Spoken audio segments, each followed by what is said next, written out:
இப்படியொரு கடுமையான சோதனையை நம் முன் வைப்பார்கள் என்று பாத்திமா ரலியல்லாஹு அன்ஹா அவர்கள் நினைத்து கூட பார்க்கவில்லை. பிள்ளைகளின் பசி, கணவரின் பசி, எதிர்பார்ப்பு, இப்படி குடும்ப சூழ்நிலை மனதில் ஓடியது. என் மகள் துன்யாவை தேர்ந்தெடுக்கிறாரா அல்லது மறுமையை தேர்ந்தெடுக்கிறாரா என்ற மாபெரும் பரீட்சையை வைத்துவிட்டார்கள். பாத்திமா ரலியல்லாஹு அன்ஹா அவர்கள் என்ன சளைத்தவர்களா?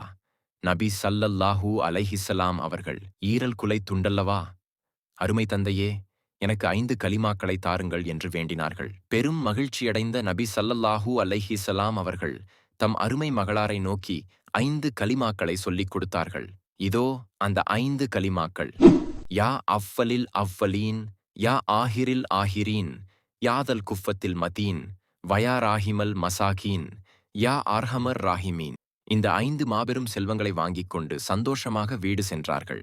அருமை மனைவி ஆடுகள் வாங்கி வருவார்கள் என்ற ஆவலில் இருந்தார்கள் அலி ரலியல்லாஹு அன்ஹு அவர்கள். வெறும் கையோடு வீடு வந்த மனைவியை பார்த்து ஆச்சரியப்பட்ட கணவர் என்ன நடந்தது என விசாரித்தார்கள். அங்கு நடந்ததை முழுமையாக ஃபாத்திமா ரலியல்லாஹு அன்ஹா அவர்கள் சொல்லி முடித்தபோது, ஃபாத்திமாவே, நீங்கள் மகத்தான செல்வத்தை அல்லவா வாங்கி வந்துள்ளீர்கள். ஆடுகள் இல்லாவிட்டால் என்ன?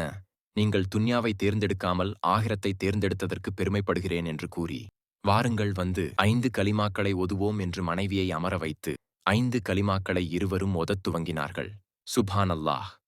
இதை பற்றி தெரியாதவர்களுக்கு ஷேர் செய்து இதுபோன்ற பயனுள்ள தகவல்களை பார்க்க நமது சேனல் சப்ஸ்கிரைப் செய்து கொள்ளுங்கள்.